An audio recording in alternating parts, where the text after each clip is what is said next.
Enter.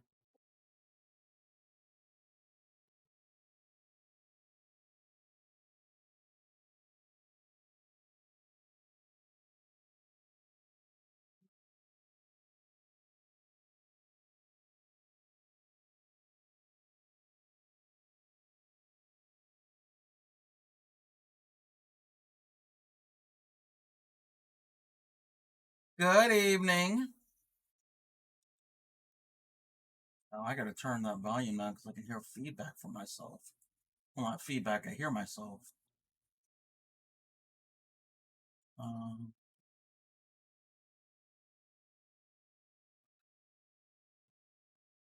I was a minute or two late trying to figure out lighting, but hey, Boston. Now I have to change my lighting setup because when I switch to the other preset, there's a shadow. But we'll figure that out at a later date, not for tonight. And I don't got enough room on my desk for everything that I need. I know, it sounds like I'm complaining. Get my drink.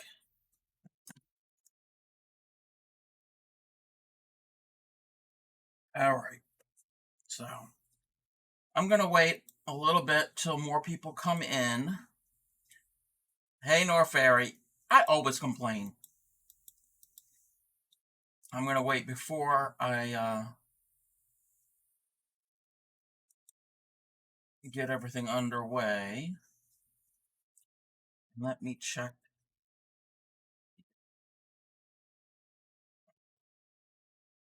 So how is everyone's evening so far? No, it's not a lesson in reading patterns. It is a lesson on reading, not necessarily reading, but it's a lesson on. Hey, Cinderella. Oh, and hey, Gleemako. Should have greeted you. It is a lesson, a basic 101 on yarn. Basically, everything you can think about yarn, everything you can know about yarn, and how to read a yarn label on a ball or skein of yarn. Because we're not getting into reading patterns. The way I read patterns is all written out. I can't figure out the diagrams. I mean, I kind of know how that works, but I never even bother with it. It's too confusing. I read out however it's written out in English and with abbreviations.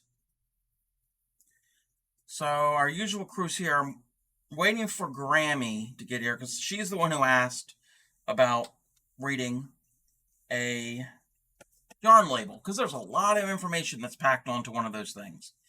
So I'm going to kind of help you decipher everything, and I've got to get my... Hey, Grammy. Okay. So let me just look at that. Okay. So we're going to get into this. First off, that I want to show. God, I wish my lighting was better, and I can't get any more brighter in here. But okay. First of all, what we're going to do is we're going to go back to basics, and we are going to do yarn. How a yarn is constructed. And most of you probably know this, but this is just some information, background information. Most yarn is comprised of plies. So if you take the end of a yarn, you can fray the end, and you can see there's multiple plies. Different types of yarn will have different amounts of plies. There are single ply yarn, kind of like toilet paper. There are single ply yarn.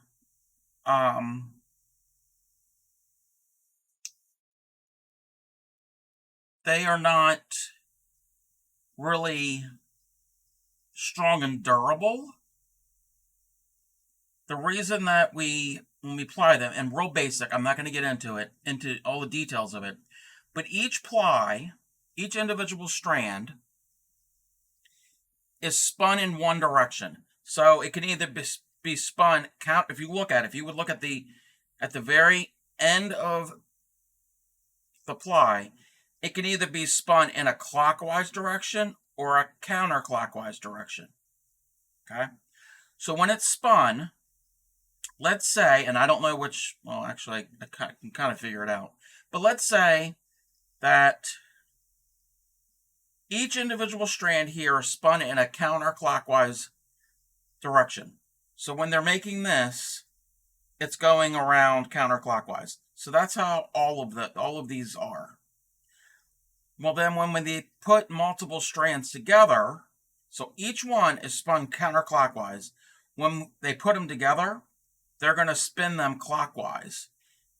They do that because if they would spin all your counterclockwise plies counterclockwise, it would all just fall apart. It gives it strength. And then again, there's some, this is spun counterclockwise, and then all plies together are spun clockwise. There are yarns that are spun the other way. There's pros and cons between the two. For crocheters, us crocheters, that's not really important to determine if it's spun clockwise or counterclockwise. I'm just showing how, explaining how the yarn itself is constructed. Okay. Then, that's how majority of yarn is. Then, there's always exceptions to some of these. But the other type of yarn, and I don't know how well this is going to show up on camera because it's a very light colored yarn. And I'm going to try to get as close as possible, and I don't think it's going to show. It's also very fine yarn. It's not going to show. Okay. You kind of have to take my word for it, but you can kind of see. This yarn here is not made up of individual plies. It is actually, let me see if I can trim it. If I try to untangle it, it's not really working because this is actually called a chain ply yarn. They actually do a chain style stitch, not really a chain that we make with crochet. There is that, but this is pretty much basically knitted together really tiny, and this isn't going to fray. It'll fray, but it's going to end up knotting if you keep pulling any of these individual strands. And there's pros and cons between that also. And I don't know if you could see, it doesn't have a lot of stretch. And that also can go with the fiber content. But this is the construction of the yarn. And I wish my camera would zoom in more. And also the sparkle in here doesn't really help.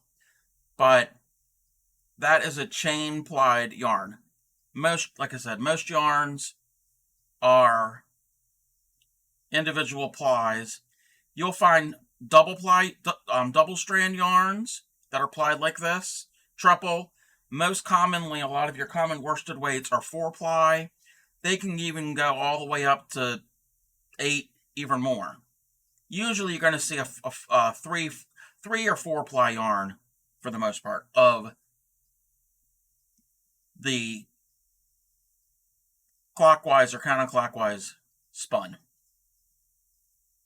So that's real brief on how yarn itself is constructed. Now we're going to get into the labels. Right here we've got and again, if I'm going too fast and it's confusing, let me know. I'm not doing any stitches. There's no stitches tonight. But if you have any questions, stop me at any time. This is a basic yarn label. They're all going to look different because it's different brands, but they're all going to have similar symbols. So we're going to zoom in, and our first thing that we're going to talk about is yarn weights. When they talk about yarn weights, they're not talking about how much it actually weighs. They're not talking about, oh, this is 8 ounces or 100 grams. They're talking about the thickness of the individual yarn. So on this example here, on this label, we've got, if I can make it, if I can zoom it in, over here on the left where it says 3, that is a type of weight of yarn. There is a standard, and I gotta bring in my other graphic. And I know y'all can't read what all this says. I'm not worried about the individual. I'll get into what all of it says, but it's the very top, the 7 different little symbols, 1 through 7. There's actually an 8th one. And then the pictures of the strands of yarn. So there is something called the Craft Yarn Council, and they kind of set standards for yarn weights and a whole bunch of other different things in the yarn and craft industry. So, like this chart says, there's a 1 all the way to 7. There's actually a 0. A 0 is known as lace weight yarn. A lot of thin crochet cotton, and when I mean crochet cotton or crocheting or crochet thread, it will come in. I don't have an example of it. I mean, I have some, but I don't have what it comes as an example of it. I don't have a picture on hand. It'll be actually, it's wound around a cardboard core. There'll be a cardboard tube, not like a toilet paper roll, but they're usually about that big around, and they're roughly about that tall. Some are smaller, depending on how much yardage is in it. The really, really fine ones, that's you'll find a lot of the size 0 or lace weight. That's used for really delicate projects like lace, doilies, that type of thing. There's even little bit thicker yarns in that same category of the crochet thread or crocheting or crochet cotton. There's all different terms for it. And that brings us into category 1, which is superfine. There are superfines in that, but then there are superfines in an acrylic or other fibers, not necessarily cotton. Size 1 superfine, which this is not an example of. I don't have any. I don't really deal with. I have some of it, but it's not really going to show up on screen because it's so delicate. Superfine is also called fingering yarn, and it's often used for socks. And if you're going to make socks, either knit or crochet or whatever, most likely it's not going to be 100% one type of material.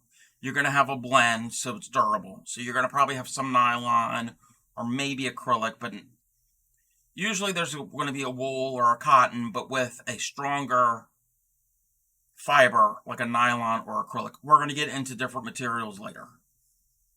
Have I lost anybody so far?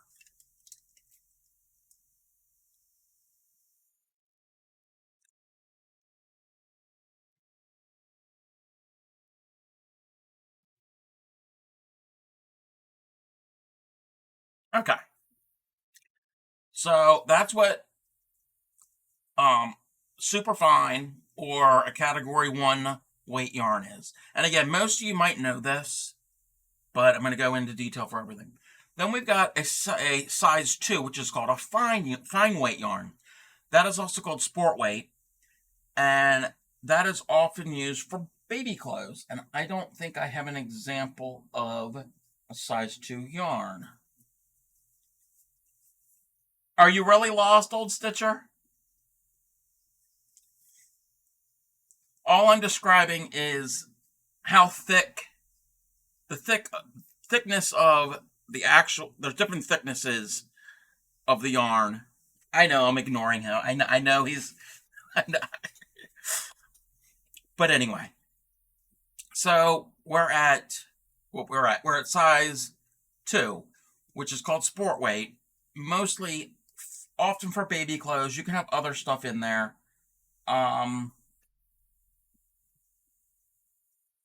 I don't have an example of it at hand. But that's just a little bit thicker than superfine. Then we get to a size 3, which is a lightweight yarn, also known as DK weight. You'll see that a lot, a DK weight, which means double knitting. And that's used a lot for lightweight sweaters that aren't real heavy. Because and most of you are using a worsted weight like this, which is a size 4, it's the most common. But a size 3 is thinner than this. Clay Miko, can you, but a size 3 is thinner than a regular common worsted weight yarn, which we're going to get to worsted weights here. So if you want anything that's going to be,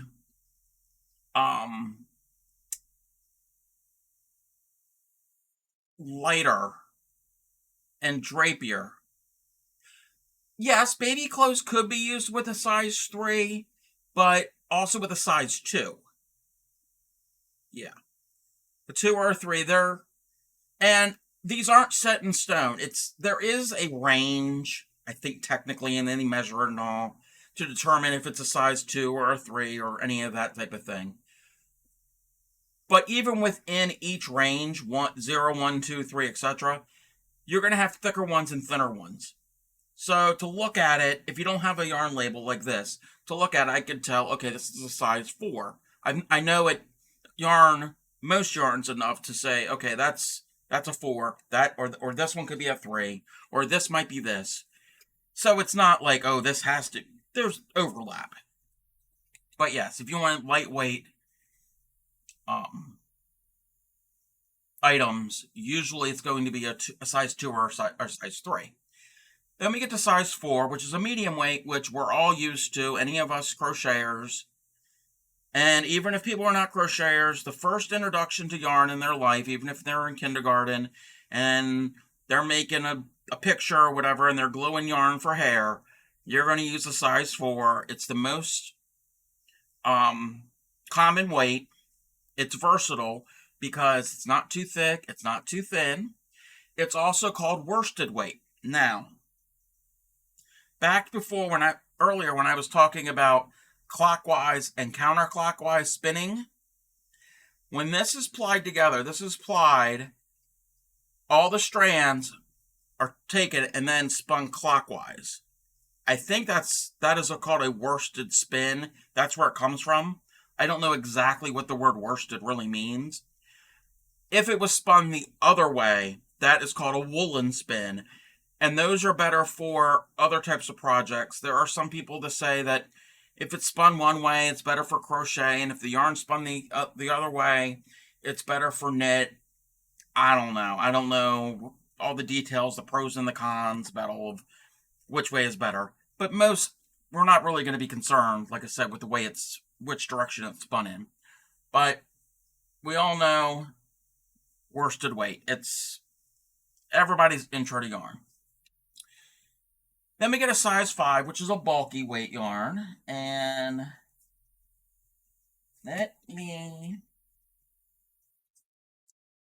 don't know if I have a bulky weight here on the table. No. But a bulky weight is going to be a little bit thicker, and you can see the example there that I should make this larger. Yeah, let's make that larger. Now we can kind of see what they all look like.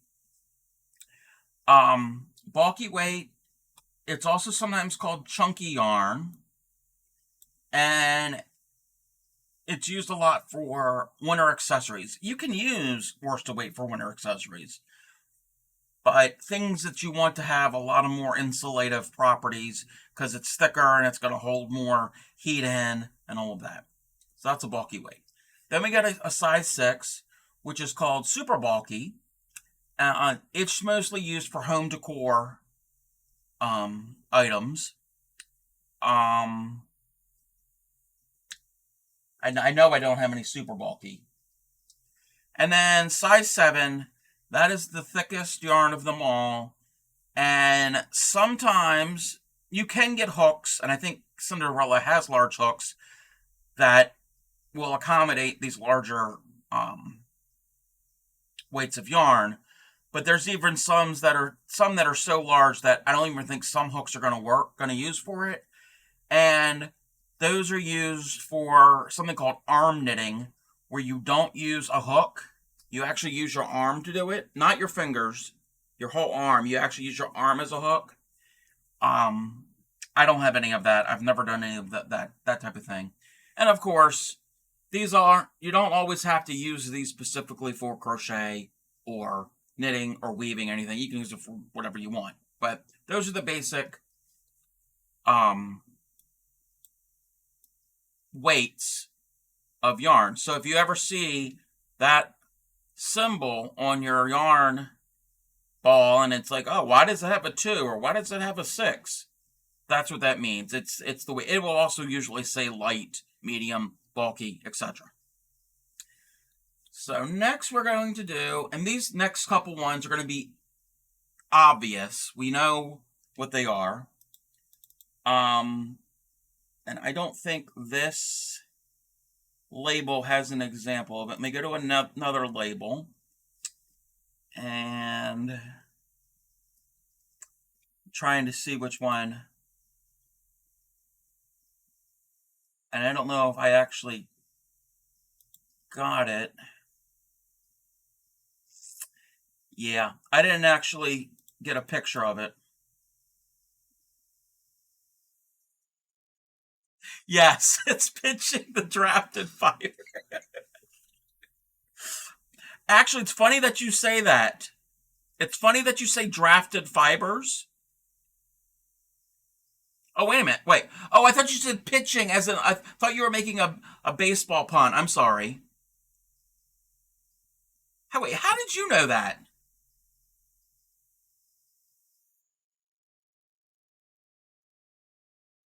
Because that's when you're spinning, there's different types of spinning, and we're not going to get into all that.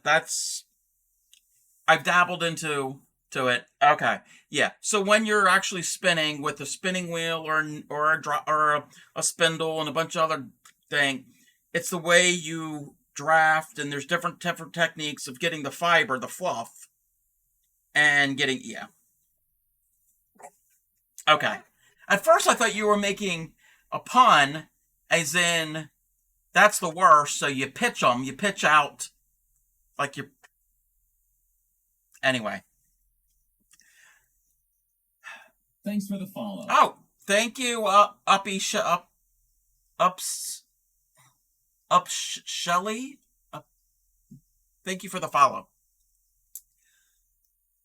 So I got all confused there for a second. Well, okay, you're not gonna have to worry about worsted weight or woolen spun or any of that. If you're going to worry about trying to buy the right yarn.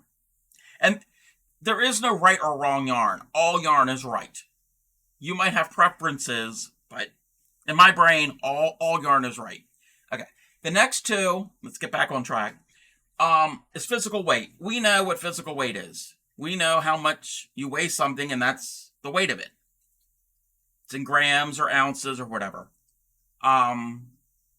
It will tell you how much is in that ball or skein. And if you're making if you're buying yarn for a specific project, the temperature blanket doesn't count. And if you're just doing something scrappy, it doesn't count. But if you're like making a specific project that you need X amount of yarn, let's say if you're following a pattern and it calls for, I don't know, let's say it says 20 ounces of yarn. When you go to buy it, make certain you get enough. If it's by weight, how you get the right amount of yarn. Or the other thing is yardage. And we all know what yardage is. It's how much yard is in a ball of yarn. It's in yards or meters. And same thing, if you're following a pattern and it's saying you need X amount of meters or yards, get all that you need. That's an obvious, it's a self-explaining thing. I'm not really gonna There's not really much to talk about that. Okay. Back to the symbols on our yarn label. And we're going to go to the next one. I'm going to use the next one as an example. These next two symbols here that are in these little squares, these are your gauge recommendations. So with this yarn, it's a size 4 for this label, that our example. There's a size 4 right here. Oh, you can't. But with this, they are recommending, well, I should word it differently. The one to the left is the gauge that they're recommending for knitting. I'm not really going to go into it, but it's the same thing with crochet, which is the one to the right. They are saying in a 4x4 inch gauge swatch, which is also a 10 by 10 centimeter swatch, they are recommending that you use an I9 hook, which is also a 5mm hook. And what they are recommending in this gauge recommendation is 12 single crochets across in each row and 15 rows high. So if you took an I hook with this yarn and you did a gauge swatch of 12 single crochets and you did it for 15 rows, they should be a 4 by 4 inch square. But we all know everybody crochets differently. This is just a recommendation. Don't think, oh, well, this says I have to use a 9 hook, a size I hook. That's what we have to use. No. You adjust your hook for the gauge. Again, if your pattern needs to be X amount of stitches wide, yes. Yeah, where it says here 15R, that means rows. That's how many rows you would do. So let's say you have a pattern that needs to be, let's do something simple, 20 inches wide. Well, if you stitch tighter and you need it to be that width, you're going to need to go up a hook or two to get to that width if you're following a pattern, because you can't really you can't make the stitches, put more stitches in there, because then your pattern is going to be off. You're not following the pattern, so you have to adjust your gauge for that. And a lot of us crocheters don't like that G word because it's a pain. Blankets don't really matter too much. For the most part, scarves don't matter. It's when it's wearables. If you need something to fit you, if you're making a sweater or a shawl, well, shawls really don't have to fit exactly. But if you're making socks, that type of thing, gauge is very important.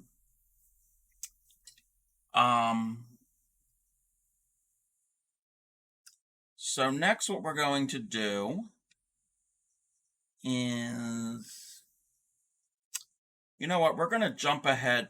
Well, I have an outline that I'm following, and I'm going to skip that part because that's the part that's going to take up a long time, and that's the part that I think is really cool. Another thing on the yarn, and oh, here we go. Here, somewhere on the yarn, it will give the color name and dye lot. We all know that we can read what it is. This happens to be from a yarn that's black. That tells you what the color is. Dye lot. Okay, let's talk about dye lots. This example here, this is from a Red Heart Super Saver. Red Heart has no dye lots. Meaning, you're like, what the hell is a dye lot? When they go to dye the yarn, most yarn, regardless of the material, is going to be a white or an off-white color unless the animal that grew it, if it's an animal, if the animal's brown or black, then obviously it's going to be that color. but for the most part, it's going to be a neutral color. And if they're dyeing it, they're going to start with a white or an off-white color, because those colors, if it's a lighter color, it's going to take all these dyes better than if you have something that's dark already. So when they dye the yarn, they have this big, huge, and it could be from a factory, or it can be a small dyer, or it can be you at home if you want to dye yarn. You're dyeing it all at one time. Yes, you have a formula of these chemicals or whatever, these colors or however you're going to do it, because that's a whole nother field of yarn in the yarn world, where there are people who crochet, there are people who knit, there are people who weave, there are people who spin. I mean, if you're going to go further back, there's people who raise the animals or not really grow well, there are people who grow certain plants and then take that to make the yarn. But then there's also people who what their thing is, they dye their yarn or their fiber, because sometimes you can dye the fiber before you spin into yarn. But they will, when you go to dye it, regardless of how big your batch is, you've got your formula for your color, and it might be the same formula every day. So you got X amount of whatever your chemicals are, or your colorants. Doesn't have to be chemicals, doesn't have to be things that are kind of frightening, but it's all science. Basically, it's chemistry. And you have it written down, you have very precise, you have X amount of milligrams and whatever for your dyes. But from day to day, there are things that could affect the outcome. That could be temperature, pigment ratios, meaning all your different little chemicals and stuff in your colorant might be off slightly from day to day. The barometric pressure can affect how the yarn, depending on the fiber, can absorb the dye. And the flow of the yarn, meaning how it was spun. Sometimes if it's really tightly spun, the dye will have a difficult time getting into it, depending on the fiber that was used, if that makes sense. Red Heart has no dye lots.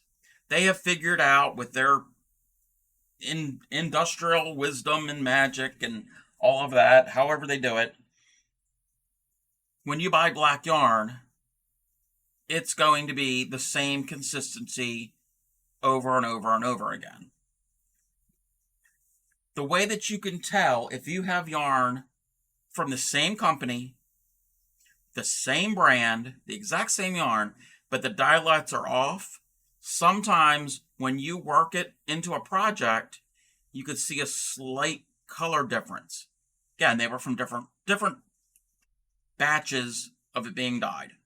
If that's important to you, and you have a yarn that has a dye lot, and I'm going to show you a picture right here at the very top here. I don't know if you can see it. It says lot number 158. So when this yarn was dyed, they gave it that number. Whatever brand, I don't know what brand this was. This was a super bulky yarn, but when they dyed it, that was all done in lot 158. Well, they would do another. You might, in the same store, right next to it, you might have another yarn, the exact same color, exact same brand, but it might be lot number 233. They might be exact, but they might not. And you won't know that until you actually stitch it together. You're standing there in the store and you're looking. If you have a really, really good trained eye, you might be able to see it. But most likely, you're not going to really tell the difference until it's stitched together. If it's important to you, buy all from the same dye lot. Most of the stuff I make, I don't care. If it matters to you, then it matters to you. And then the last symbol on, or symbols that are on the yarn, you can see here this bottom row of symbols. This is the care instructions. And you might have noticed similar type symbols on clothing. If you look at some of the tags, not all clothing, but a lot of it, these will mean different things.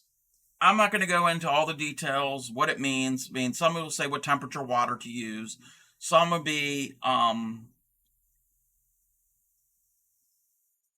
spin cycle, the rinse cycle, all of that, the dryer settings, if you should dry it, if you shouldn't, if it has to be a fluff dry, tell you if you should iron it or not, etc.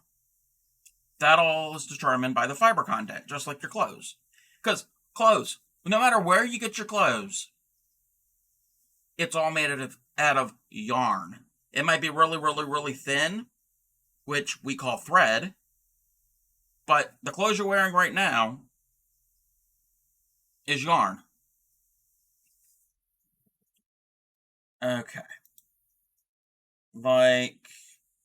And again, these are just all other examples of the same type of thing. These are all industry standard symbols and recommendations.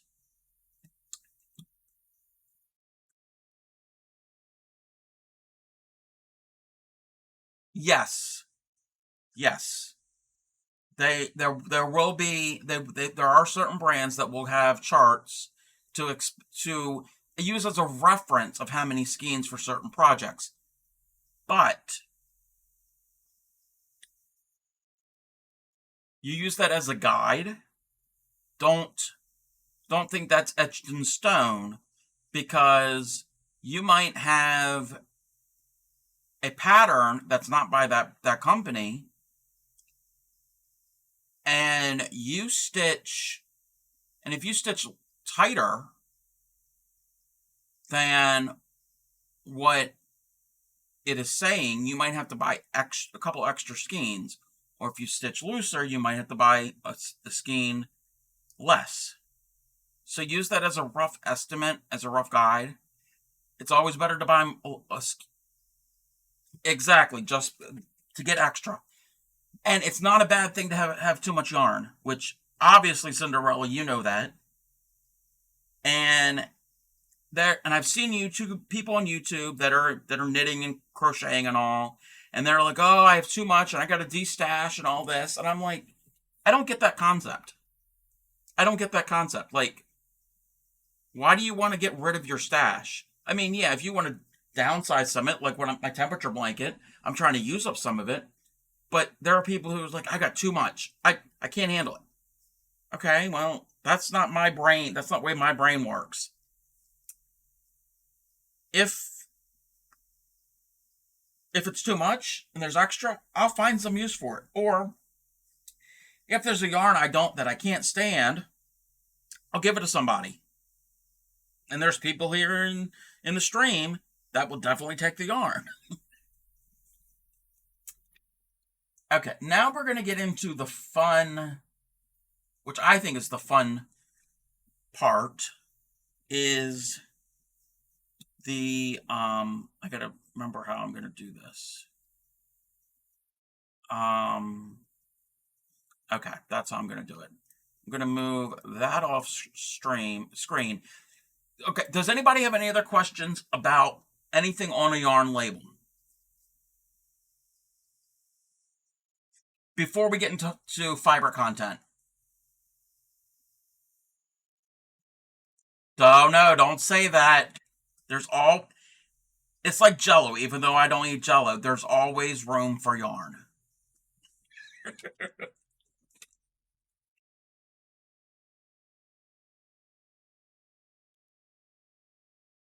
But if anybody has any other questions about anything on the actual label besides yarn content, fiber content,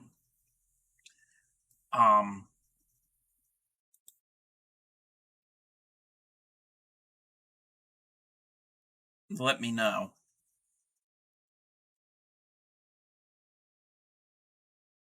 Okay. Again, at any time, if anybody needs me to stop, I can easily come back to it. So now we're going to bring this in here, and we're going to get into the actual content, the fiber content. So on the label, it will say what the yarn is made out of. And usually it will give a percentage, 100% acrylic or 30% this and 70% that. There's blends. We all know that. Okay. Why do we have all these different fibers? No, that's not bad. That's not bad when you go to the thrift store and buy blankets and frog them. That is being economical, and you're reusing it. You're recycling. Yes, it's a thrift store, and somebody could buy that blanket and use it as a blanket, but if you take that blanket and you take that yarn, if it's decent yarn, then you could turn it into something really nice and really cool for you to use or give it as a gift. There's nothing wrong with that. So, why do we have all these different fibers and why we have these different blends? Well, there's pros and cons to all of these fibers that are made up, or that the yarn is made out of. So, we're going to start with synthetic fibers. And this is just an image. A lot of these images are going to look alike because looking at them on a computer screen or on a cell phone, you can't really tell the difference for most of them. It's a tactile thing. You would definitely be able to feel the difference if you actually held it in your hand. So I can't really offer that experience for you. I can't be like, okay, here, feel this. I mean, most of you all know me personally, that's a different story. But anybody who is in my stream that doesn't know me, I can't be like, oh, here, this is what this feels like. So there is a limitation to the medium that we're using. So this is acrylic. The pros for acrylic is it retains heat very well. It doesn't breathe a lot, so it retains the heat. And we all know that. We've all made things out of acrylic yarn. It's cheap and durable. That's why we all use it, is because it's widely available. And it's durable. It's made out of plastic. It is plastic. It's a petroleum byproduct. So it's durable. It's going to wear really good. And it's machine washable because it's plastic. Thanks for the follow. Oh, thank you, Urban Hermitas. Thank you. Thank you for the follow.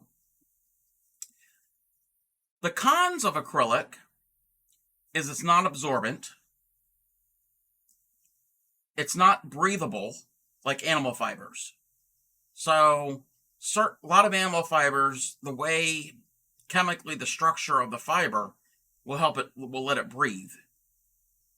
And it doesn't feel soft.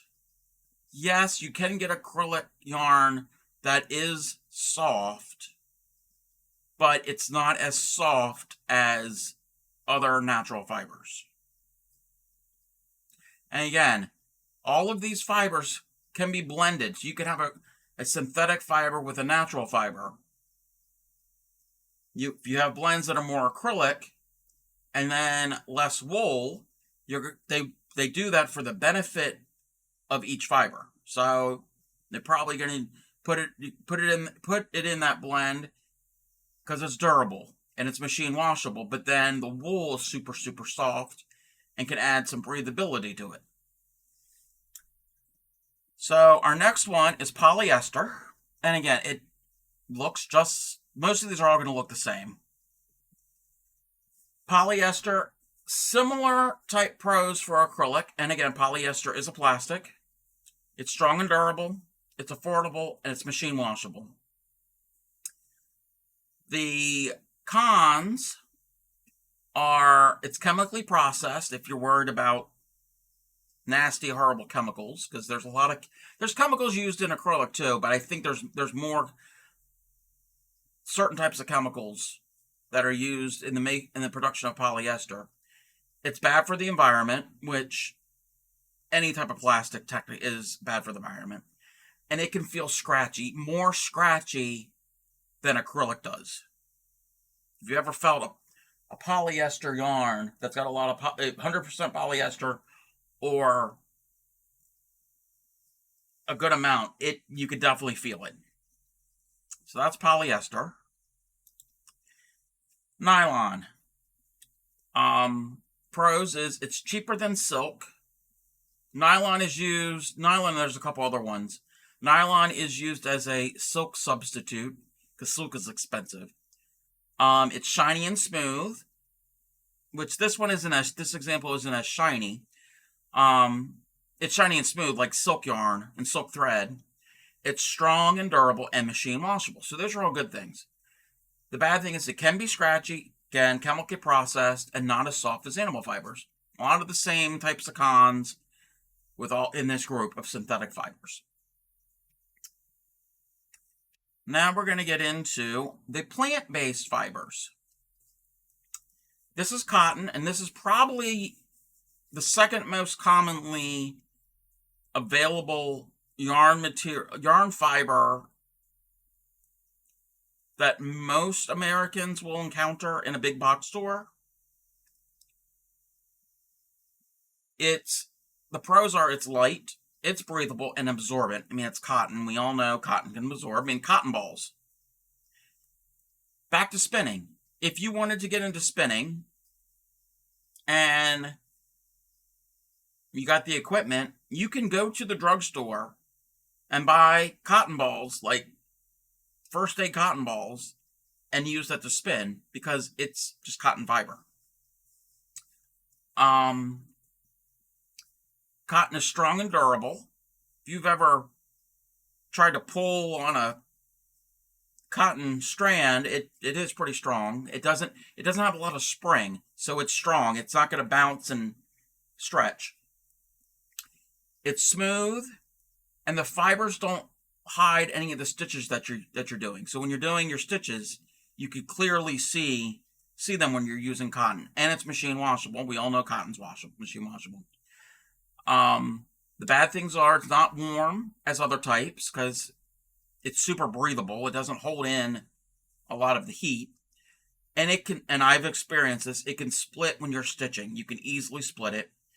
And like I said, it lacks elasticity. So when you try to pull on it, it's not springy. And again, anytime if anybody has any questions, you can stop and ask me. Next is bamboo.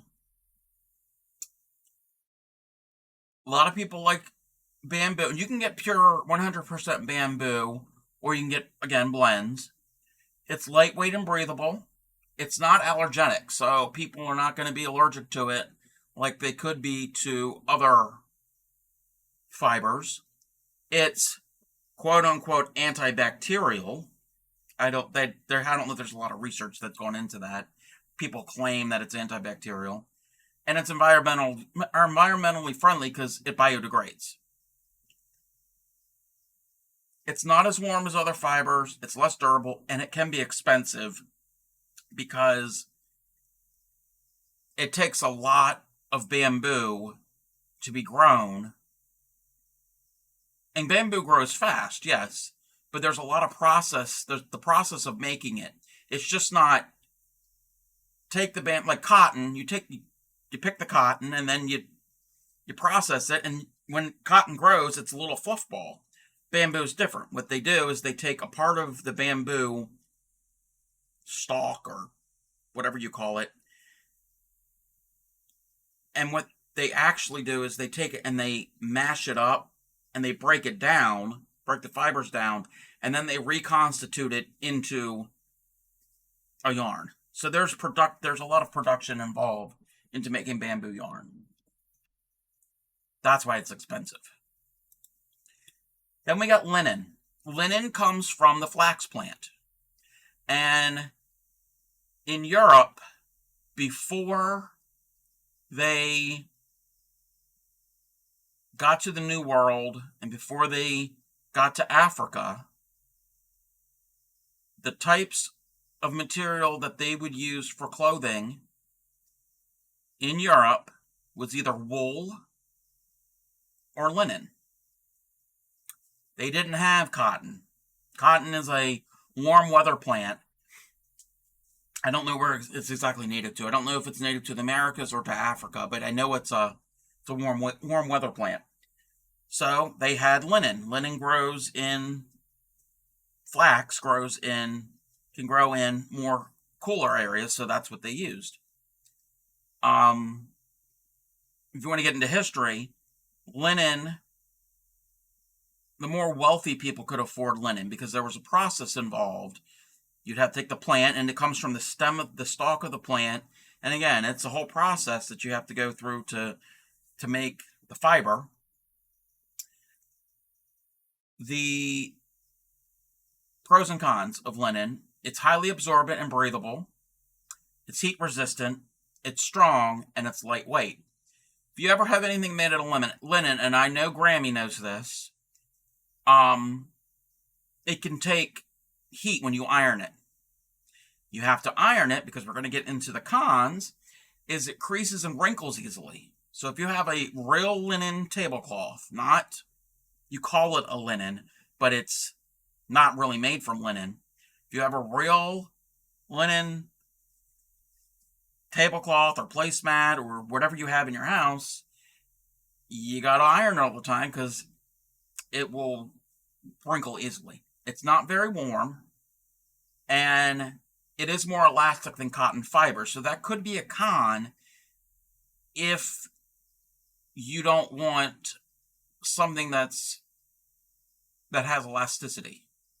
I mean, because it can stretch a little more than cotton. It's not going to stretch super stretchy, but the fiber itself. So the next one, and I think we're going to get some little giggles for the next one, is hemp. Not that type of hemp. It's all related. But hemp is strong. It's very, very strong and durable. They make rope out of it. Traditional rope is made out of hemp. Like ships sailing on the seas. It's cheap, it's affordable, and it does have good stitch definition. The cons are it's not as comfortable and not as fluffy as other materials. Okay. The next one, and this is actually a thread, but this is not, the image I have here is not a sewing thread. It's more of a lace weight or a fine weight yarn. And this would be used a lot in weaving. That type of the weight of it. This is rayon. You're probably thinking, rayon, isn't that man-made? Yes and no. Rayon, it's also known as viscose, it's also known as modal, it's also known as tencel. There's other different names, I guess brands. It is made from the cellulose fiber of wood pulp. Usually, and I was surprised to learn this, usually from eucalyptus trees, spruce, pine, but also from cotton or bamboo. So we already mentioned cotton and bamboo, but they can make rayon from it. It's the whole process that goes through. So they take it and they mash the pulp and add chemicals and do this and that, and then they're able to make it and spin it into a yarn. Pros are it's shiny and smooth. It's more affordable than silk. This is another one, like nylon. This can replicate silk. And it's also breathable. The cons are it's not elastic, it doesn't retain heat well, and it's chemically processed, if you're worried about chemicals. Again, if anybody's bored about this, I'm sorry, but this is all part of why we use certain fibers in our yarns. So that was and again, this is not an extensive list. There's other types of plant fibers. There's other types of man-made synthetics. These are the most common ones. I mean, it can go on and on and on and on. So now we're going to go into the animal fibers, and this is the one I like the most. I like the whole process. I've never done the whole process of getting to it, but I like the whole process of the animal fibers. So this is wool. And you're like, oh, wool. Well, wool is just not wool. Wool in itself is a huge, huge, infinite world. There's so many different breeds of sheep. And when I mean wool, I'm talking sheep wool. There's wool that is more on the scratchier side. There's wool that's on the super, super soft side, like merino wool. Merino wool is like the apex of the wool world. So there's tons of different, and there's even blends of wool. So there's, yes, I agree. I wish there was a better way to describe the feeling of fibers, because talking about it does not convey. You actually have to touch. It's a tactile thing. So with wool, you can have blends of wool. There are tons of breeds of sheep, tons of them. Some more common than others. There's, just to rattle off a few. There's merino. Merino is a breed of sheep. There's a breed called Corriedale. There's a breed called Romney. There's a breed called Blueface Leicester. You can go on and on and on. You could take those different, even if it's all wool, it's all from a sheep. There are different properties that these sheep are bred for the different types and textures of their wool. Some are more scratchy, some are more soft. So if there's a specific breed that has a little bit more stronger type wool fiber, and you have one that's softer, but you want the benefits, and you don't want to use a man-made fiber, you can blend the two together to get the qualities that you want. So, the pros and cons of wool. Wool is warm. We all know wool is warm. It's breathable. It's highly insulating. There are many types. Like I said, there's many different breeds and variations. There's even some wool fibers, when it grows on the sheep, it's very curly. When you think of a lamb or a sheep, you think of curly. There are some that grow on the sheep that aren't as curly, that are more straight. It's durable, it's easily stretched, and it's very versatile because there's so many different types out there. The cons are it can be itchy, and usually if it's itchy, the wool has a certain amount of lanolin in it, and the lanolin and the fiber together can cause itchiness, even though lanolin on itself does not cause itchiness. And also, there might be something left in the wool called VM. VM is called vegetable matter. So when the sheep is eating, and it's not tight, it's a sheep. It's not like, oh, I got something on me. They don't care. Well, when you go to clean it and all, there's a whole cleaning process. If you don't get all of it out, you can get most of it out. But sometimes you can get a little bit in that is still in there if it's not thoroughly washed and rinsed, and there's a whole process involved with all of that. Some of that can be an irritant. It can trigger allergies. It can be vulnerable to pilling. You've all seen sweaters, a wool sweater, that especially where it moves, like the armpit, or if it's around the neck or whatever, or in the cuffs, where there's a lot of wear, it can pill, and that's not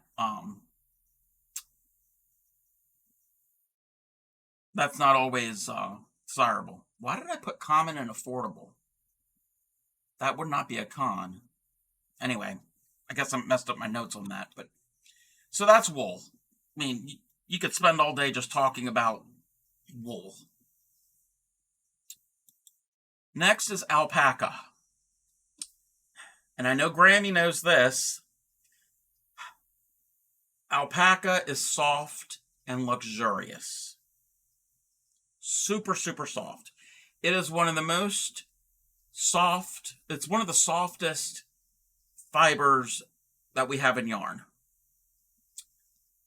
And I think with alpaca, I think there are only 2 breeds of alpaca that we use yarn from. I think there's a third one that their wool is not really suitable to be spun. I could be wrong there. It's soft and luxurious. It's very warm. It's durable. It's hypoallergenic. The cons, it could be expensive.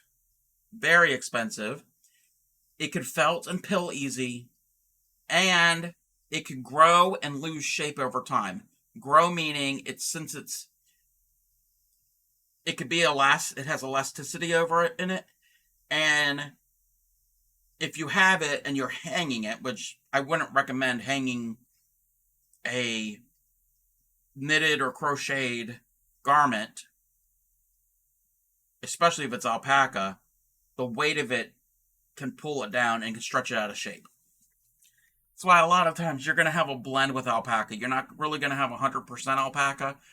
Those exist, but you're going to usually have a blend, usually an acrylic or something else that's going to be stronger and durable. And related to to alpaca is llama. Don't crochet with the alpaca, just buy a... Yeah, it is very cuddly. She bought a skein of alpaca yarn. It's beautiful colors. The colors are beautiful, but it is just like, you just want to take a nap with it. It is just so soft. So there's llama, which is related to alpaca. We all know that. It's highly insulating and warm. It's lightweight relative to its warmth. There's no lanolin in llama, and there's no lanolin in alpaca either. Backtrack to lanolin and wool. Lanolin is, they call it grease. It's actually a fatty substance that the sheep produces to help protect its skin, because the skin is underneath all of its fleece. The fleece is its coat, it's its hair. It can be very, very sticky and greasy. So when they clean the fleece, wool fleece, they take the lanolin out. They take the vegetable matter out too. But the lanolin that they get from it, they don't throw that away.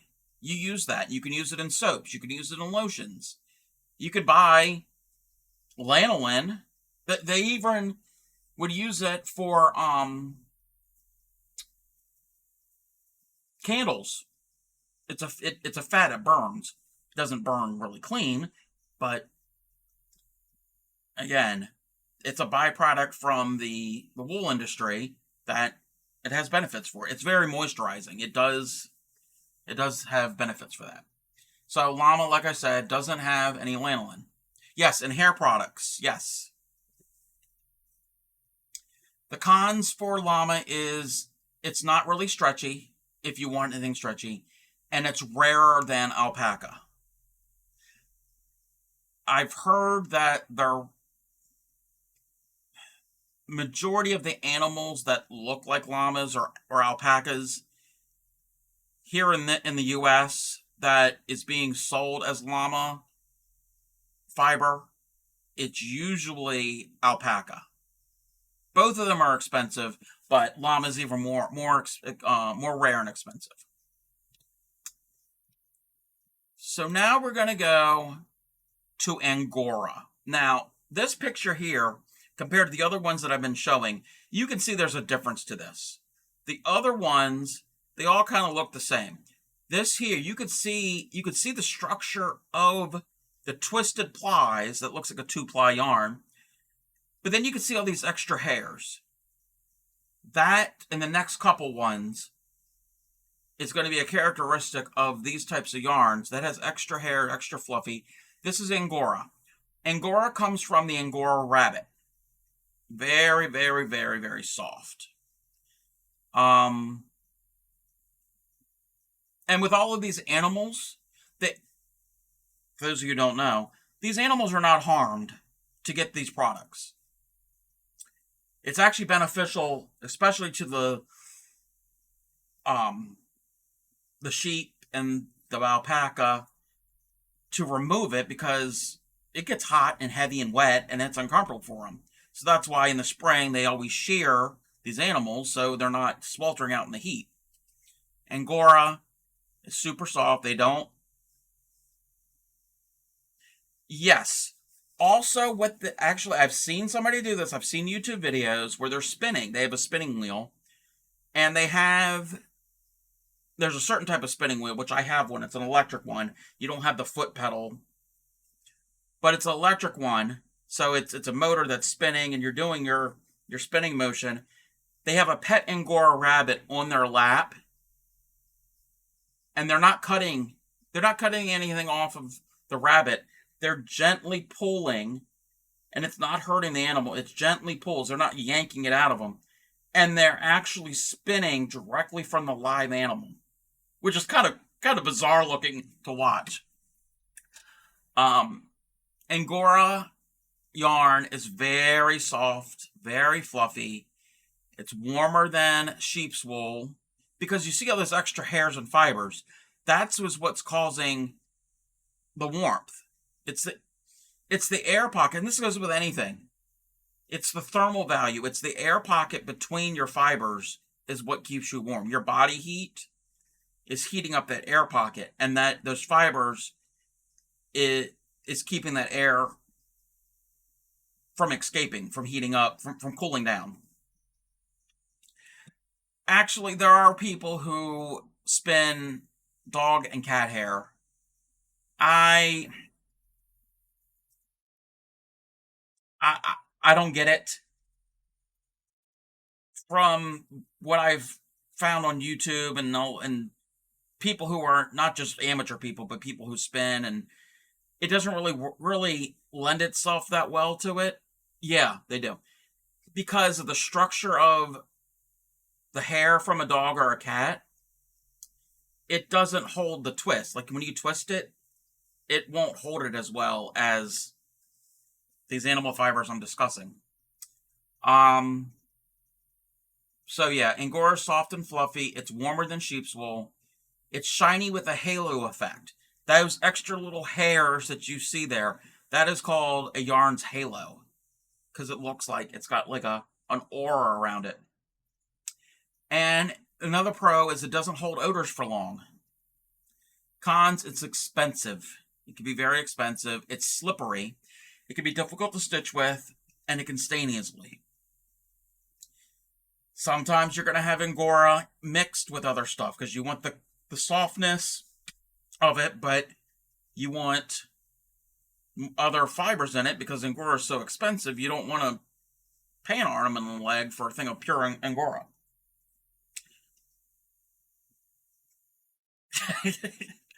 Well, yeah, it can be durable, but again, the individual fibers, if you twist them on itself, when they're really, sometimes they don't want to hold together and stay in a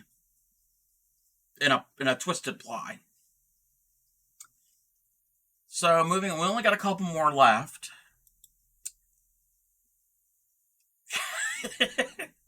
So wait, you've spun, Claymaker, you've spun yarn. Oh, yeah, although not. Yeah, you don't want your fibers to knot. Okay. This next one here is mohair. Mohair comes from a breed of goat. And this is confusing. It comes from a breed called an Angora goat.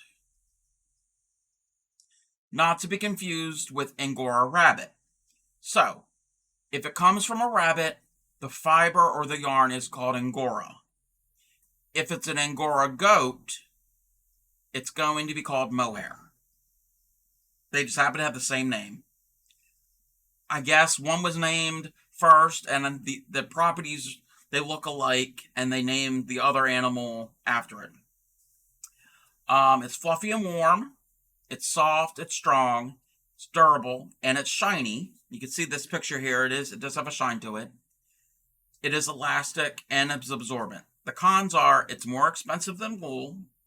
It can be irritating. And the fuzzy texture can be hard to stitch. Just like Angora, the fuzzy texture can be difficult to get into to do the stitches. So that's mohair. We only got 2 more left. This is cashmere. Cashmere comes from other breeds of goats, like the cashmere breed, and then there's also a breed called a pashmina. There's probably a bunch of other ones that that you can get it from. And goats are closely related to sheep, so they've got similar properties. Cashmere is soft and luxurious, non-irritating. It's warm, highly insulating, and it will get softer with wear. Cons is it's very expensive. Very expensive. Pure cashmere yarns are very rare because basically the cost. Very, very rare. It is weaker than other animal fibers, and it is prone to pilling. So if you're gonna, that's why it's expensive, but it's also weaker. So they're gonna blend the cashmere yarn, the fiber, with another fiber like a wool or,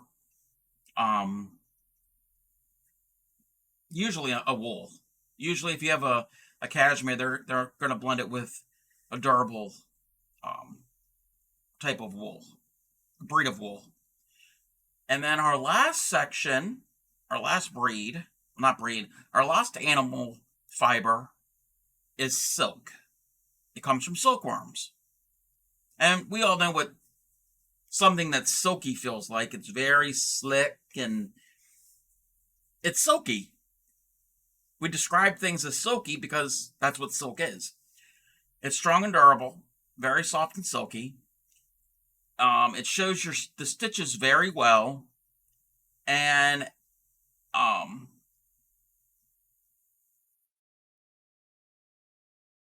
wait. It's versatile in temperature. I'm not certain why I put that in there. The cons are it's very expensive because it takes these little worms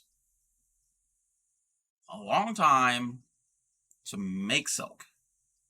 That's why we use rayon or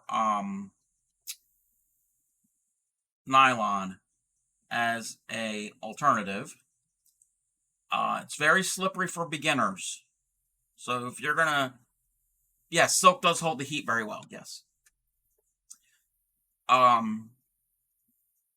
If you're gonna start any type of stitching, which active people in the chat aren't just starting, but if you're learning to do it, and even people who've been stitching for a while, it can be very slippery and difficult, and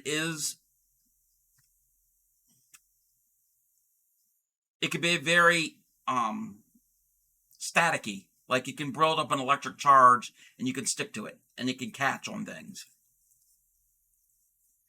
So that's it for the materials, the fiber materials. Again, there's plenty of others out there. That was just a basic I need my white pages back. I don't know why I moved that. Those are the basics about how to read a yarn label and the fiber content. Now, this next bunch that I'm going to show is not really about the fiber content. It's not really about the yarn weight. It's more on the novelty yarns. So, we've got this yarn here, and I don't know the names, the brand names of these yarns. I don't know. God, it's blurry, and I can't. That's even worse. Can't, if I zoom in anymore, it gets even blurrier. But I don't know if you could see that. It does not really work. But this has got a little bit of a texture to it. There, you can kind of see it a little bit better there when I move it. I got to work on my lighting. So you've got a textured yarn. Again, I don't know what this is made out of. This is probably some of a man-made material. It does not feel like any natural fiber. But this, I'm just going to show you some different ways besides basic, ordinary twisted plies. They've got a textured yarn. Then we've got this. This is plied, and I don't know if it's going to show up on camera, but this kind of has a very shiny texture to it. That part of that has to do with the material, which I'm not certain what this is. I think it's a man-made of some sort, but it's very smooth. It's a very smooth type yarn. And let's go to here. This is a chenille yarn. And a chenille yarn, it's very fuzzy and soft. This is a thin chenille. They have other chenilles that are much bulkier, much thicker. So it does have a little bit of a texture. This here feels like velvet. A lot of chenille has a feel of velvet. This thin one here almost has a similar feel, because it's thin, of like suede. Yes, most chenille yarn is man-made. There might be some chenille yarns that have natural fibers in it, animal fibers or plant fibers. I'm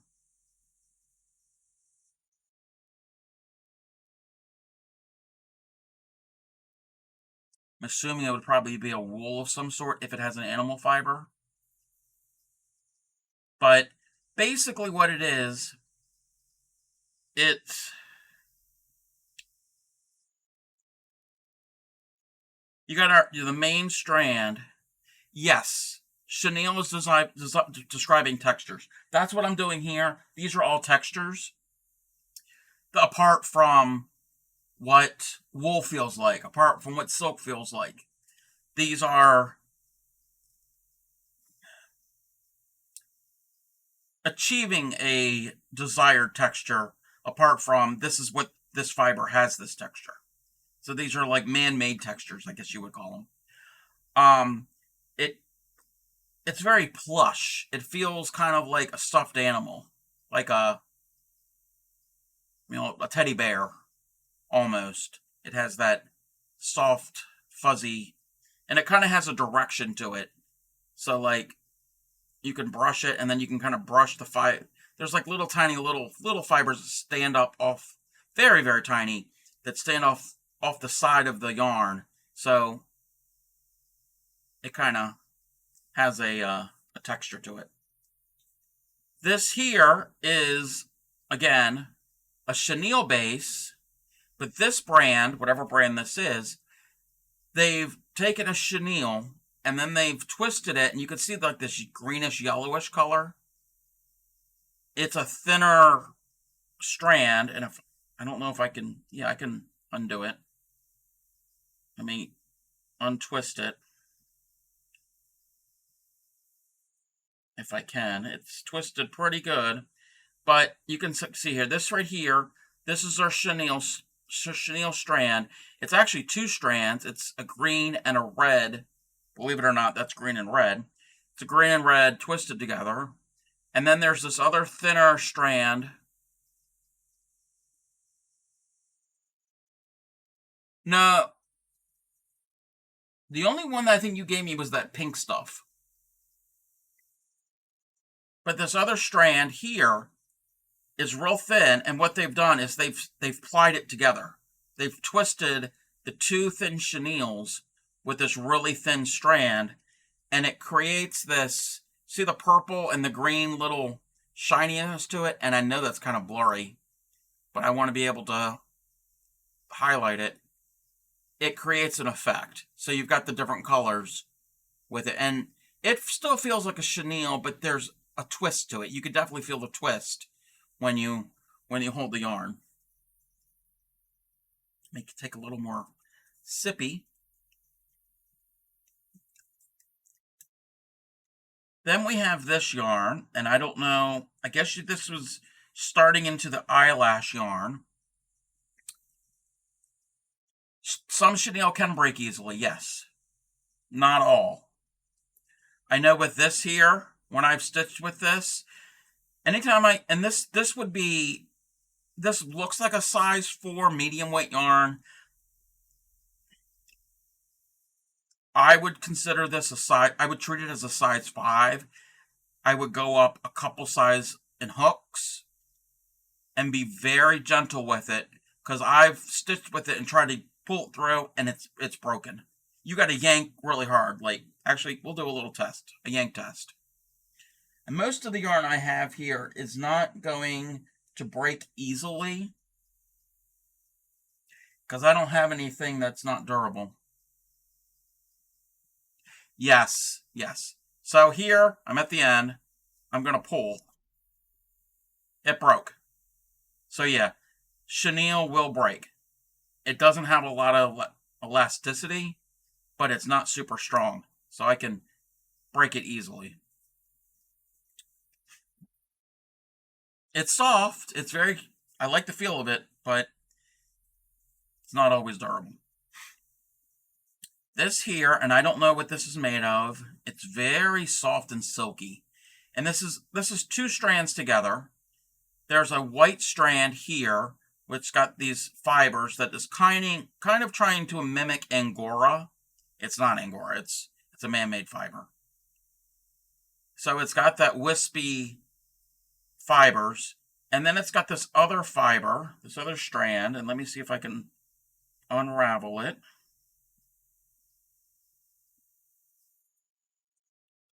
Cut that part off so it can unravel.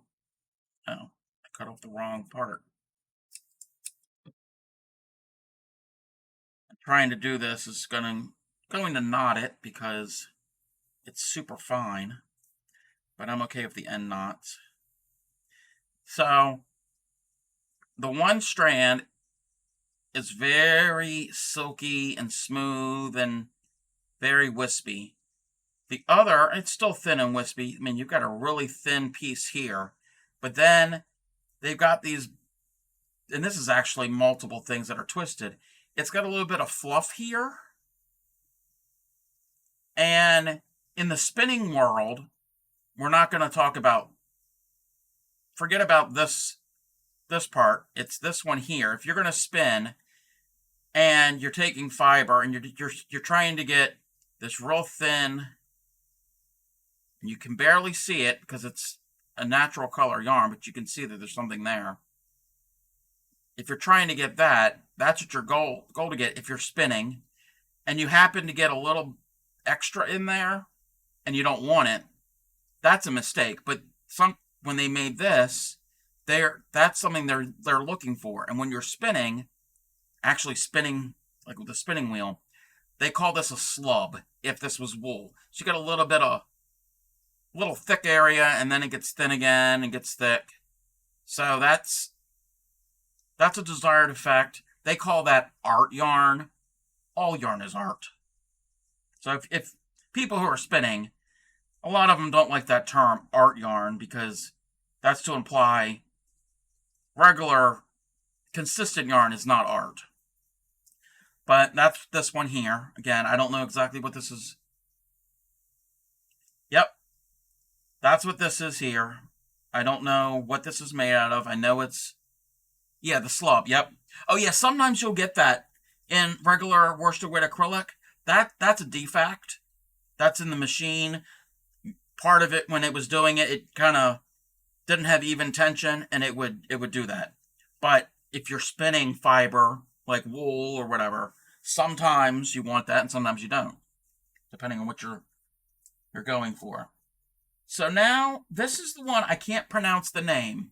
And Grammy typed it in the chat the other day. Boucle? I think it's called blue clay. Basically, blue clay means it's got a lot of nubbies. It's a very highly textured yarn. It's not an eyelash yarn, but this here would be considered a type of blue clay. Boucle, I think it's spelled. So, I don't know if you can see. It's got, basically, they'll take the yarn, regular yarn, and they'll zigzag it sometimes. When they lay it, they don't actually lay it, a machine that does it. And it'll go back and forth, and then they'll stitch it.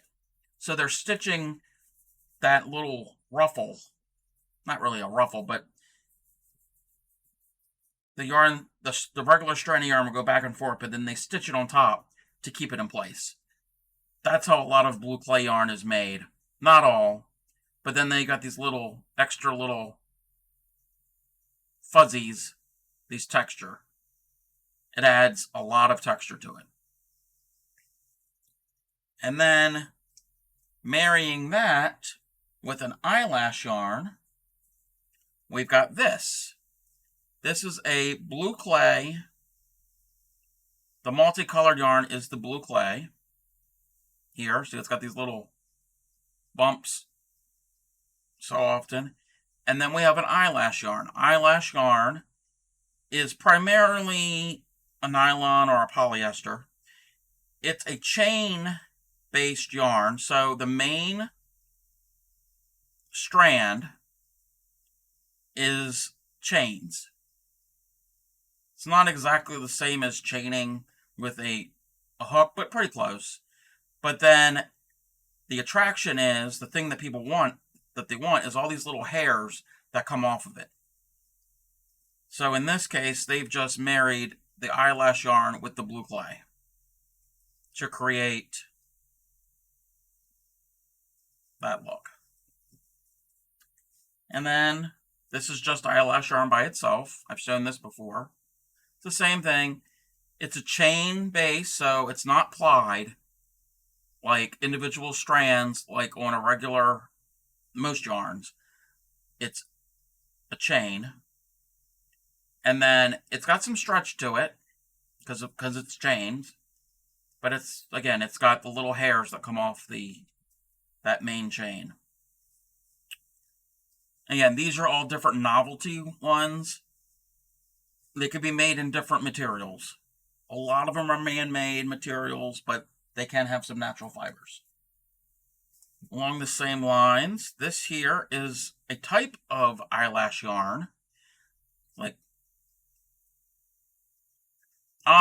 Actually, like this eyelash here, this multicolored one, the label, and I have a label somewhere, they consider this a size 4. To look at it, you see it's a real thin. You would say it's a 2 or a 3. But these extra hairs, when you work it up, you're going to want a larger hook to accommodate that. Because if you use a smaller hook that would be more appropriate for a size 2, you're not going to be happy. Because all of these little hairs that come off of it are going to get snagged and you're going to say some bad words. So they classify it as most of them will classify it as a size 4, just because of the hook size they recommend. Technically, it's thin enough to be a 2.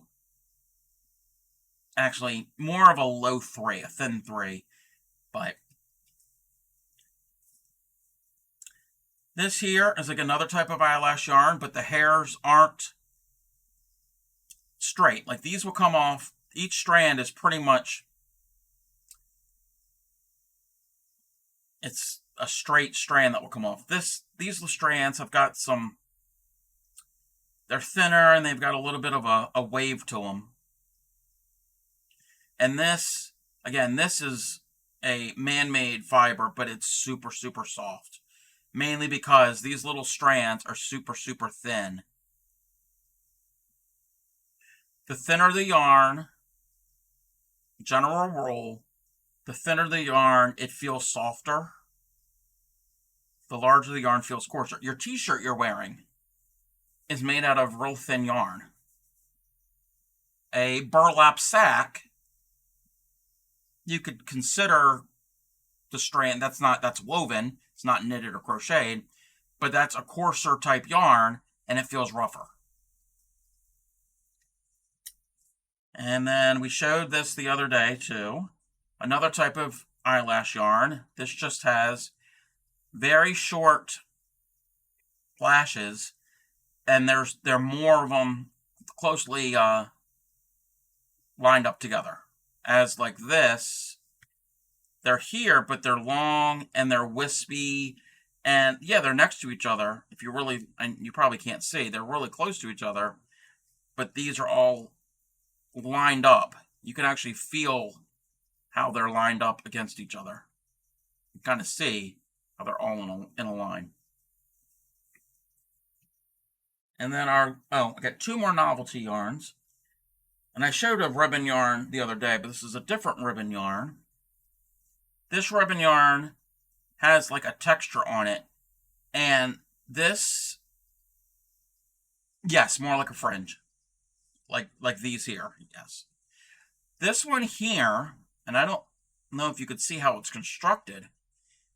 It's got a top thread and a bottom thread on either side. And then it's got threads that are stitched in between. And I'm assuming they lay out the in-between things, and then the machine will take it and stitch it down either side to make it. And then there's some shiny yarn, whatever they do to it, they treat that section differently, and it's flat. It's not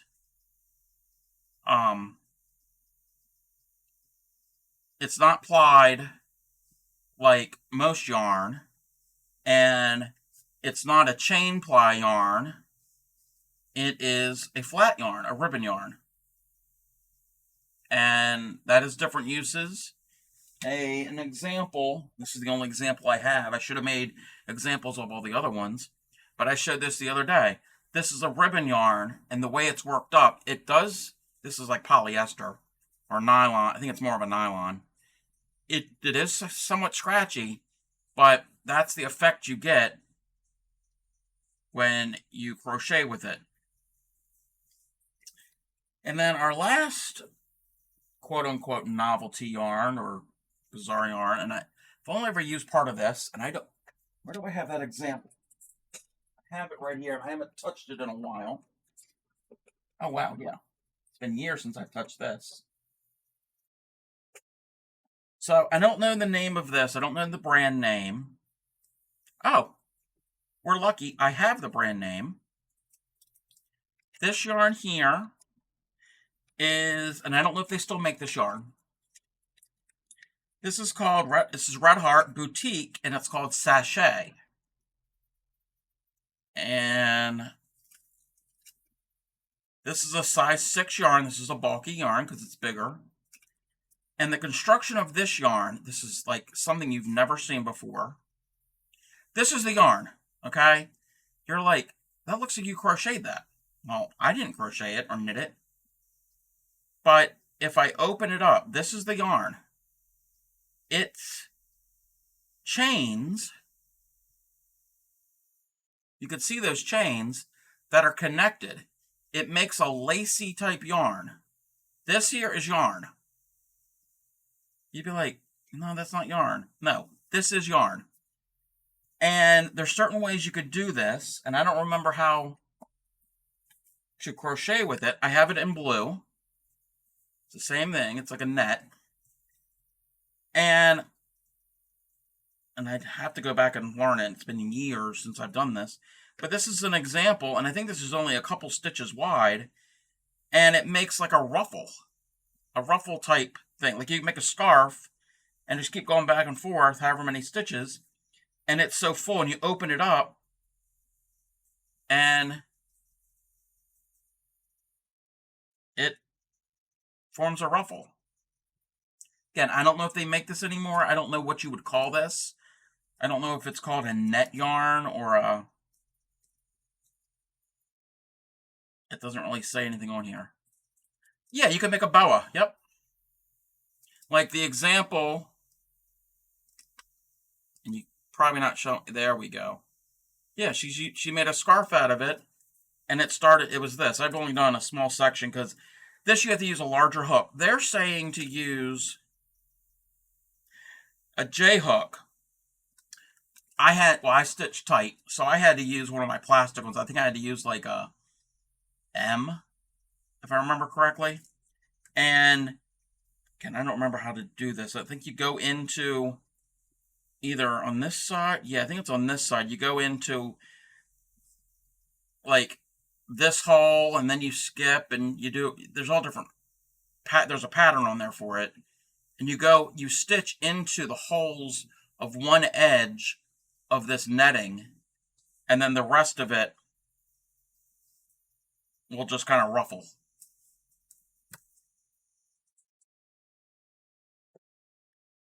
So that's what that is. I think that's all I've got to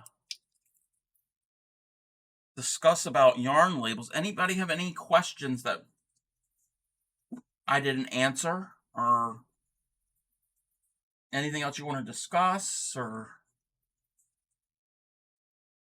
And I've only just touched on the types of yarns. I try to be as thorough and exhaustive as possible, but there's always tons of other different types of yarns and materials, and they're coming up with new ways to make yarn like this. This was one way. I mean, it didn't really catch on. Again, I don't know if you could still buy it. I mean, there's nothing wrong with good old standby regular 4-ply, 3 or 4-ply twisted yarn. Then there's also yarns, thinner yarns, that are more suitable for weaving, for weavers, and they usually come on a cone. You can also knit and crochet with it, but they're more for weavers because of how the materials they use and how strong they are and how they're twisted. So there's a whole, even if you're into weaving, there's a whole size system that's different than this one here. Oh, I think. Okay, we glitched out for a second. Yeah, we glitched out for a second.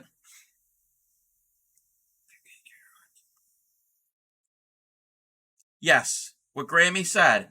If you cake your yarn and you have your label, and I'm going to demonstrate.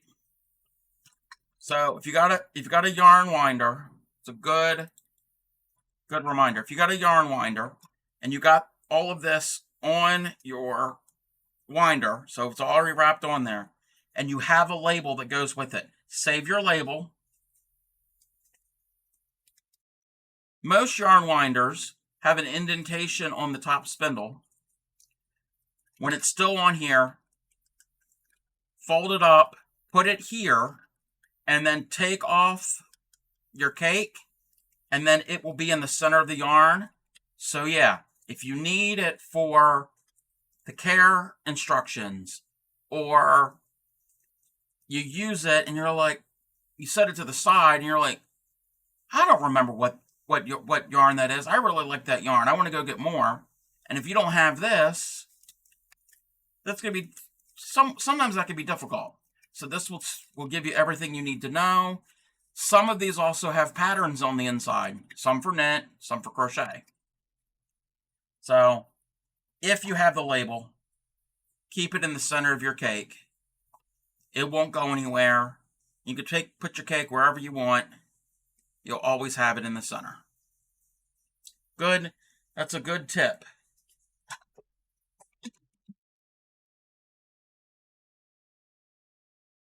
Let me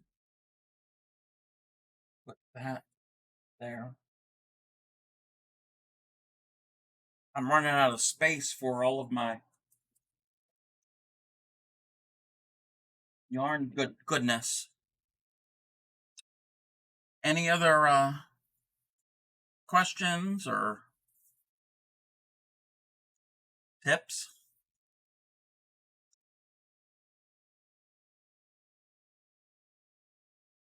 Throat's getting dry. Been talking a lot. I think I went over everything. Yeah, I'm just looking through my notes.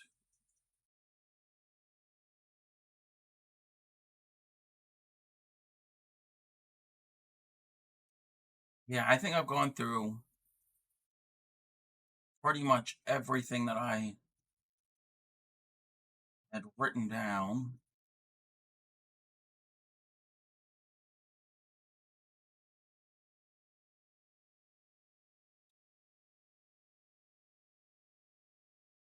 There are also websites that will have all this information. So yeah, you can rewatch the stream after I upload to YouTube, but they also have it all written out. You can just search how to read a yarn label or information on a yarn label. And that's where I got a lot of my research. I did that. Oh, the other thing. Let's talk about blocking. I don't block. And I don't have a blocking board. You don't need a special blocking thing. If you want, after you're done, if you want something to be a certain size, yes, you've crocheted it, you've knitted it or whatever. And yes, it is what it's supposed to be. But to get it perfectly square or perfectly in shape, people recommend blocking things. I don't recommend, don't block a blanket. Won't block a scarf, but it's like a sweater. Sometimes a shawl, if you got enough room. So all you need to block is something that you can put pins into. That's big enough for your project. A lot of people will use like a foam mat that's like thick, usually like those play mats that are like squares that piece together. They even have one specifically for people who crochet and knit. You don't have to get a specific one if you're blocking. And then you lay out your item to the size that it needs to be. If you lay it flat and try to get it square or whatever shape, and you put pins, more pins the better, a lot of pins. You want pins that don't rust. And all the way around to get it into the perfect shape that you want. And then you mist it with water and you let it sit and dry. Fiber content plays a role in that. You're not really going to be able to block acrylic and man-made fibers. They will work to an extent, but it's plastic. It's not going to absorb the water. So you're going to want, if you're going to block something and it's something that you really, really care about, you're going to want to use something that has man-made fibers. Wool, alpaca, cotton. You can block cotton. Anything that's natural, because the water will go into the fibers and it'll get a damp, it'll absorb. And then once it dries, it's drying into that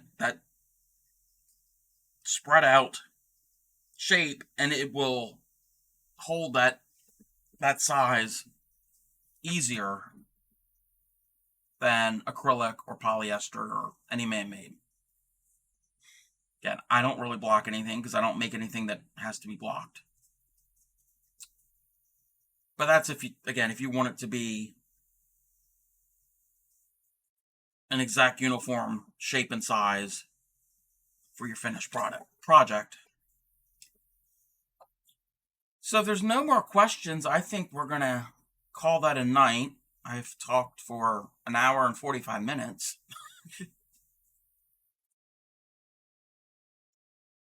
Let me move that over. Check my chat.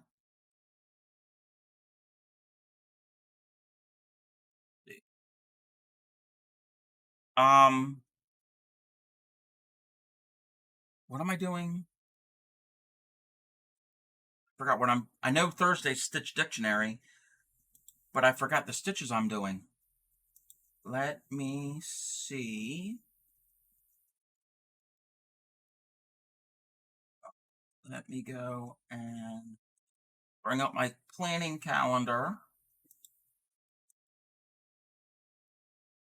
No, Thursday I'm doing the arcade stitch, which I can give a brief. I don't have a sample made up yet. I still have to do my samples, but I can show you a picture. And again, I'm going to show it real quick because technically I'm not supposed to show this because it's copyrighted. But, oh, it's that one right there. That's the arcade stitch. And then the Tunisian stitch that I'm doing, and I don't have a picture of it, is the diagonal lattice stitch. That's for Thursday. And then Saturday is crochet edging. I'm going to show how to do the crab edge, crab edge stitch, the shell stitch, the picot stitch, and the fancy shell stitch for this month. Again, like I said, one Saturday out of the month, I think we're going to do different edgings. We'll get more advanced. I want to start out basic, and then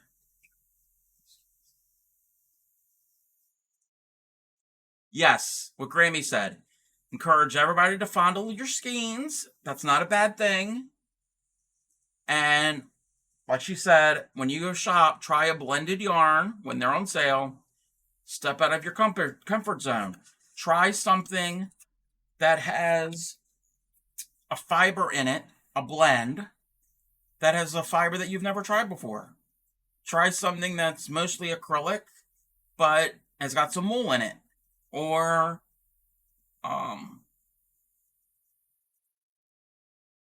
fondle was blocked. Okay, fondle, I guess the word fondle was blocked. But everybody fondle your skeins. But yeah, try something that might have some alpaca in it. Or some silk that's mixed with something else. And there's blends that have 3 or 4 or 5 different fibers in it. So try something new. Again, there's nothing wrong with good old acrylic, but see what else is out there. Yes, we do. And yeah, I have a got to use that gift card, and I've got a coupon for Michael's. So, I think on that note, I think we're going to end the stream. I hope everybody learned something. I mean, I was learning stuff when I was researching.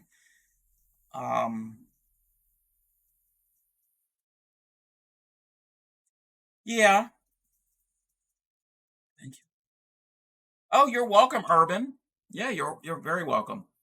Oh, and yes, you guys mentioned Michael's, Hobby Lobby, Joann's.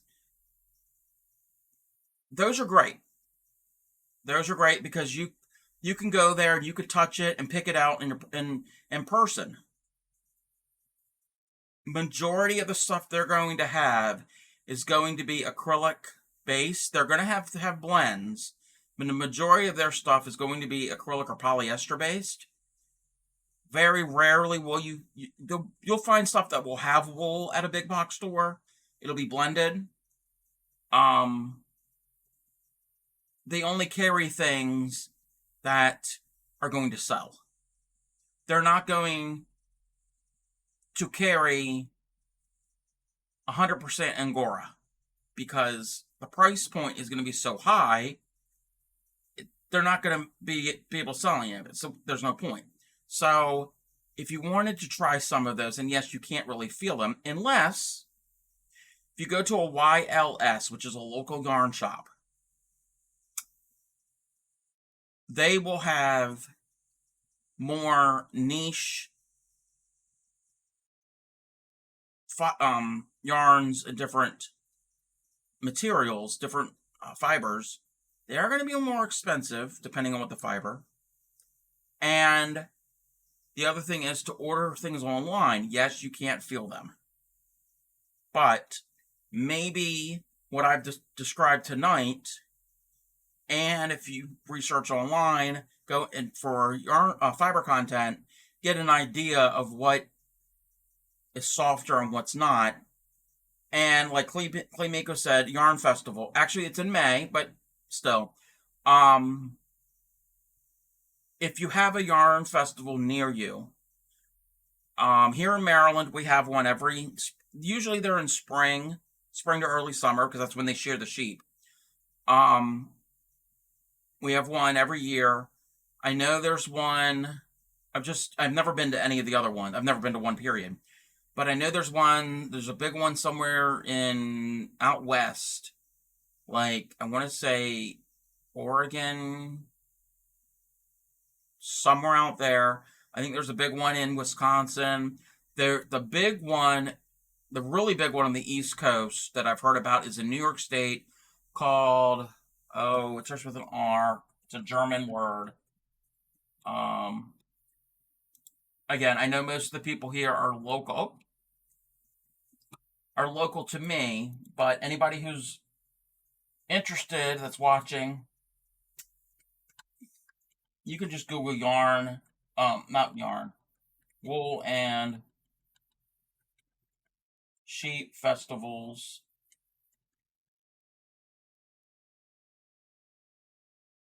The big one in New York is called Rhinebeck. It's in Rhinebeck, New York. That's the big one. Yeah, I'm looking at this. They draw about 30,000 visitors and more than 300 vendors. So that's a big one. The one locally to me, the Maryland one, isn't as big. But if you don't have access to your big box stores that have some of these natural fibers, like wool or alpaca or llama, order one online, just a small skein of it. Or if you have access to a festival, also, there are local, besides the yarn shops, there are some local ranchers where they raise the sheep, and we'll spin the yarn and dye the yarn and all of that. Some of them are open to the public wherever you live. There's different ways to search for those, and you can go and if it's open, that'd be a cool field trip. Not necessarily during a festival. So the ones that are open, you can go and see the animals and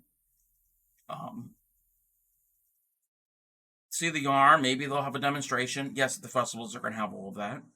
And then purchase stuff. Same thing. The festivals, you could purchase stuff. So, with that information, I think we're definitely done for the night.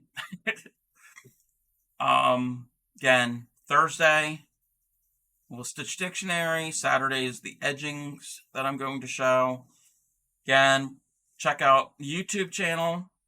Upload them after every stream. And everybody have a good night and happy crafting. Happy crafting. I didn't say it right that time.